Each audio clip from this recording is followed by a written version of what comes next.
kids, I hope you are good and safe। तो आज हम पढ़ने वाले हैं संज्ञा। तो सबसे पहले हम जानते हैं संज्ञा का अर्थ। तो बच्चों, किसी व्यक्ति, वस्तु, स्थान, प्राणी या भावों आदि का नाम बोध कराने वाले शब्दों को संज्ञा कहते हैं। जैसे अंजू, अंजू यह एक लड़की का नाम है। खिलौना, यह खिलौनों को कहते हैं। घर, यह जहाँ हम रहते हैं उस जगह को कहते हैं। चिड़िया, यह एक पक्षी का नाम है। खुशी, यह एक भाव का नाम है। तो चलिए देखते हैं संज्ञा और उसके तीन भेद। जो संज्ञा है उसके तीन प्रकार होते हैं। पहला प्रकार है व्यक्तिवाचक संज्ञा, दूसरा प्रकार है जातिवाचक संज्ञा, तीसरा प्रकार है भाववाचक संज्ञा। आइए देखते हैं अगला। पहला प्रकार है व्यक्तिवाचक संज्ञा। तो बच्चों, जो शब्द किसी एक विशेष व्यक्ति, वस्तु, प्राणी या स्थान का बोध कराते हैं उन्हें व्यक्तिवाचक संज्ञा कहते हैं। मतलब ऐसे शब्द जो किसी एक विशेष व्यक्ति या वस्तु या प्राणी का बोध कराते हैं उसे ही व्यक्तिवाचक संज्ञा कहते हैं। जैसे व्यक्तिवाचक संज्ञा के यहाँ पे उदाहरण है बच्चों, देखो सचिन तेंदुलकर। तो सचिन तेंदुलकर ये एक ही व्यक्ति है, यह क्रिकेटर का नाम है और ये एक बहुत ही प्रसिद्ध व्यक्ति है, तो इसलिए ये होगा व्यक्तिवाचक संज्ञा। फिर लाल किला, लाल किला यह भी एक बहुत ही प्रसिद्ध स्थान है जहाँ लोग घूमने के लिए जाते हैं, तो ये भी व्यक्तिवाचक में आएगा। आराम कुर्सी, वह कुर्सी विशेष रूप से आराम के लिए बनी है, वो जो कुर्सी है उसका नाम ही है आराम कुर्सी, इसलिए यह भी व्यक्तिवाचक संज्ञा में आएगा।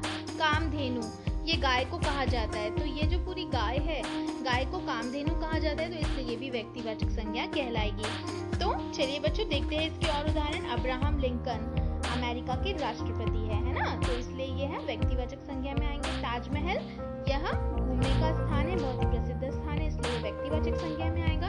तुलसी, तुलसी का पौधा, यह सबको पता है कि तुलसी के नाम का एक प्रसिद्ध पौधा है, तो यह भी व्यक्तिवाचक संज्ञा के नाम से जाना जाएगा। ठीक है बच्चों, चलो देखते हैं दूसरा प्रकार, जातिवाचक संज्ञा। तो बच्चों, जो शब्द किसी व्यक्ति, वस्तु, प्राणी या स्थान की पूरी जाति का बोध कराए, मतलब कोई भी ऐसा शब्द जो किसी व्यक्ति की जाति का या वस्तु की पूरी जाति का या प्राणी या स्थान की पूरी जाति का बोध कराए, उन्हें जातिवाचक संज्ञा कहते हैं।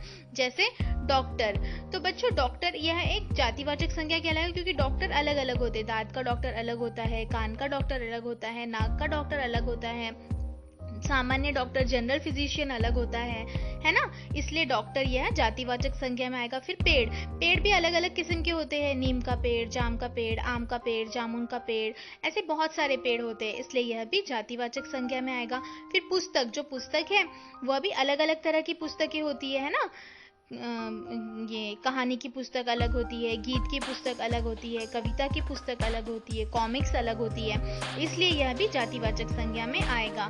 अब जो माँ है, माँ भी जातिवाचक संज्ञा में आएगा, क्योंकि यहाँ पे संपूर्ण माँ को माँ शब्द दिया गया है। जैसे आपकी मम्मी है वो भी माँ है, मेरी मम्मी है वो भी माँ है, इसलिए यहाँ पे माँ शब्द भी जातिवाचक संज्ञा में आएगा। बच्चों, जो लड़का है यह संपूर्ण लड़के के बारे में, मतलब हमारे विश्व में जितने भी यहाँ पे लड़के मौजूद है इन सभी लड़कों का संबोधन कर रहा है ये लड़का शब्द, इसलिए यह भी लड़का जातिवाचक संज्ञा में आएगा।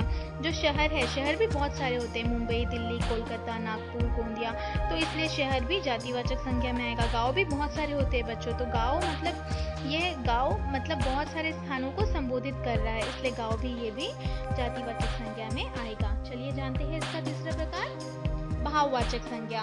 तो बच्चों, जो शब्द किसी प्राणी या वस्तु के गुण, दोष, दशा, स्थिति, स्वभाव या भाव का बोध कराते हैं उन्हें भाववाचक संज्ञा कहते हैं।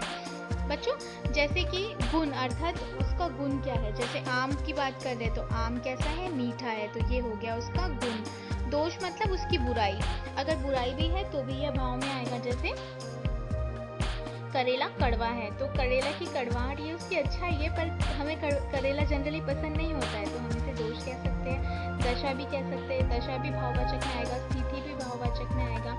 स्वभाव या भाव का बोध कराते हैं तो उन्हें भाववाचक संज्ञा कहते हैं। तो जैसे खुशी, सुगंध, भोलापन, बहादुरी आदि। जैसे मिठाइयाँ कैसी होती है, मीठी होती है, मिठास होती है उनमें, है ना, तो ये जो मिठास है यह मिठाइयों का भाव बता रहा है, इसलिए मिठास भाववाचक संज्ञा होगा। अब दुख, दुख ये हमारे भाव बता रहे, जैसे खुशी, उत्साह, आनंद, ये सब क्या है, उल्लास, ये सब हमारे भाव है। तो ये भाव जब हमें पता चलते हैं किसी वाक्य में तो समझ जाइए ये भाववाचक संज्ञा है। अब इमली की विशेषता क्या है कि वो खट्टी होती है, तो इसलिए खटास यह भाववाचक संज्ञा है। तो बच्चों हमने संज्ञा के तीन प्रकार देख लिए हैं, व्यक्तिवाचक संज्ञा, जातिवाचक संज्ञा, भाववाचक संज्ञा। चलिए अब एक और उदाहरण देखेंगे। वाक्य में आए संज्ञा शब्द छाटिए तथा उनके भेद लिखिए।